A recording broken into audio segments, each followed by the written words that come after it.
বিসমিল্লাহির রহমানির রহিম। কখনো কখনো মানুষের জীবনে এমন মুহূর্ত আসে যখন সব দরজা বন্ধ নজরে আসে, দোয়াগুলোও নীরব মনে হয়, আর মনেটা ভাবতে লাগে যে হয়তো এখন কিছুই বদলাবে না। কিন্তু শোনো, অনেক সময় এটাই সময় হয় যখন আল্লাহ তার বান্দার ভাগ্য বদলানোর সিদ্ধান্ত নিয়ে নেন। আর আজকের এই কথা হয়তো তোমার মনের ওই দুঃখের জন্য, যা তুমি কখনো কাউকে বলোইনি। তুমি কি জানো, যখন আল্লাহ কোনো বান্দার উপরে তার বিশেষ সাহায্য নাজিল করতে চান, তো তার আগে তার মনে আজব পরিবর্তন হওয়া শুরু হতে লাগে। দুনিয়া থেকে মন সরে যেতে লাগে, গুনাহের প্রতি ঘৃণা হতে লাগে, আর রাতের অন্ধকারে মন বারবার আল্লাহকে স্মরণ করতে লাগে। এটা সাধারণ কোনো কথা হয় না, এটা আল্লাহর তরফ থেকে প্রথম ইশারা হয় যে আমি তোমাকে আমার নিকটে ডাকছি। কখনো কখনো মানুষ ভাবে যে সে ভেঙে যাচ্ছে, যদিও বাস্তবে আল্লাহ তাকে দুনিয়া থেকে বাদ দিয়ে তার সাথে জুড়ে দিচ্ছেন। হযরত আলী বলেছেন, যখন তোমার মন কারো কাঁধে মাথা রেখে কাঁদতে চাইবে, তো কোনো মানুষের আশা করো না। তুমি কোরআন পাককে উঠাবে আর তোমার হৃদয়ের সাথে লাগিয়ে নিও, এটা খুব শান্তি দিবে। আর যখন সত্যি দুনিয়া মনকে ভেঙে দেয় না, তখন কোরআনই সেই আশ্রয় হয়ে যায় যা বিগড়ে যাওয়া অন্তরকে শান্তি দেয়।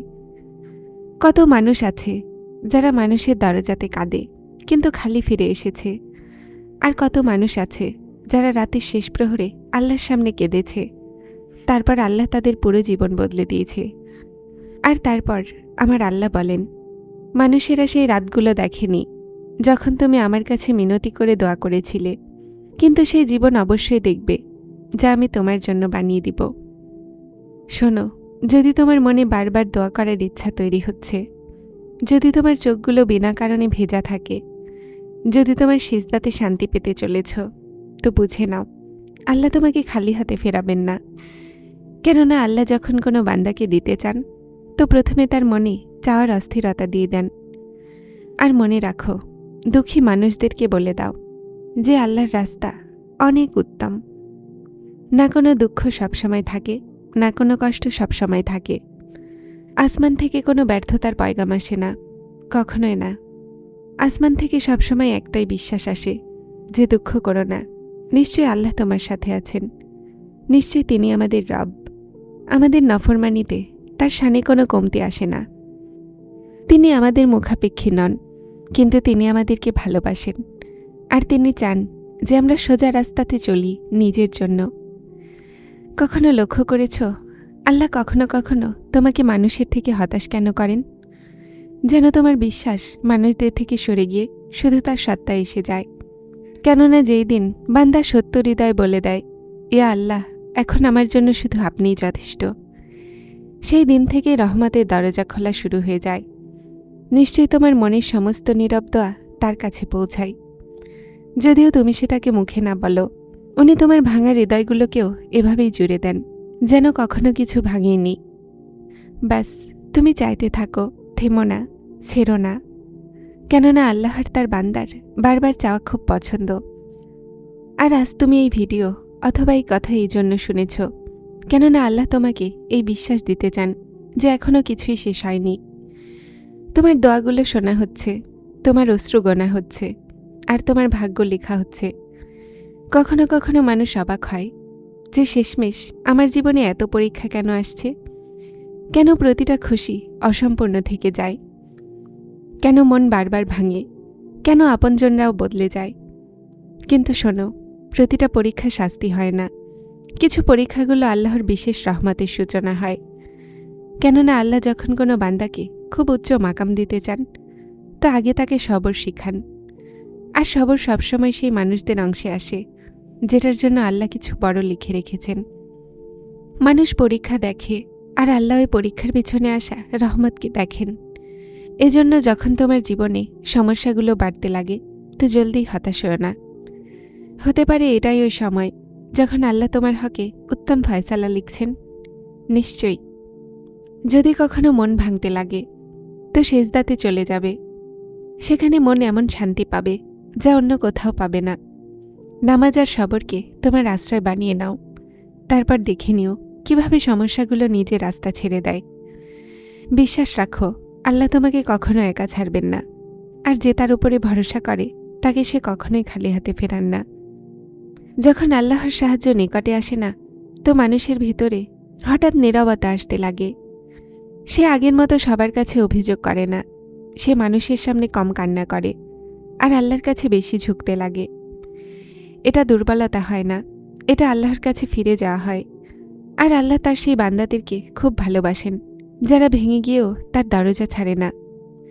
কখনো কখনো তোমার মনে হয় যে আমার দোয়া কবুল কেন হচ্ছে না, কিন্তু বাস্তবতা হলো এটা যে আল্লাহ তোমার দোয়াকে রদ করছেন না। উনি তোমার জন্য উত্তম সময় নির্ধারণ করছেন। কেননা মানুষ জলদিতে থাকে, কিন্তু আল্লাহ হিকমতওয়ালা।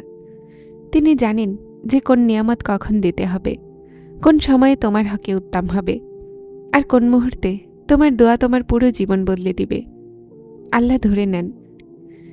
যখন আল্লাহ দেখেন যে তুমি তার উপরে দৃঢ় বিশ্বাস করা শিখে নিয়েছ, তো তিনি তোমার হাত মজবুতভাবে ধরে নেন আর তোমার দোয়াগুলোকে কবুল করার জন্য কোন বলে দেন। তারপর তোমার সমস্ত সমস্যাগুলো আপনা আপনি শেষ হতে লাগে। ব্যাস, আল্লাহর উপরে ভরসা রাখো, সবরের সাথে কাজ করো, আর বিশ্বাস করো যে আল্লাহ কখনোই তোমাকে হতাশ করবেন না। আর মনে রাখো, কিছু মানুষ তোমাকে ছেড়ে দিবে, কিছু তোমাকে বুঝতে পারবে না, কিছু তোমার অশ্রুগুলোর তামাশাও করবে, কিন্তু এক সত্তা এমন আছে যিনি রাতের অন্ধকারে তোমার নীরব ডাকগুলোকেও শোনেন। সেই রব যিনি দুই জাহানের মালিক, তার জন্য তোমার এক আশা পূরণ করা কোনো সমস্যা নয়।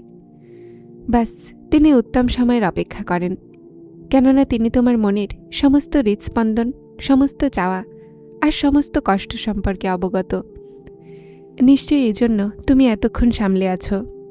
না হলে যে পরিস্থিতি দিয়ে তুমি অতিক্রম করছো, সেটা তো পাহাড়গুলোকেও ভেঙে ফেলে। বাস, তিনি উত্তম সময়ের অপেক্ষা করেন, কেননা তিনি তোমার মনের সমস্ত চাওয়া জানেন। আর মনে রাখো, এই কঠিন সময় সব সময় থাকবে না। একদিন আসবে যখন তোমার চোখে খুশির অশ্রু হবে। তুমি সিজদা আর শুকরিয়া আদায় করছো হয়তো, আর তোমার মন বলছে হয়তো, ইয়া আল্লাহ, আমি তো বুঝেছিলাম আপনি আমাকে ছেড়ে দিয়েছেন, কিন্তু আপনি তো সবসময় আমার জন্য উত্তম ফয়সালা করছিলেন।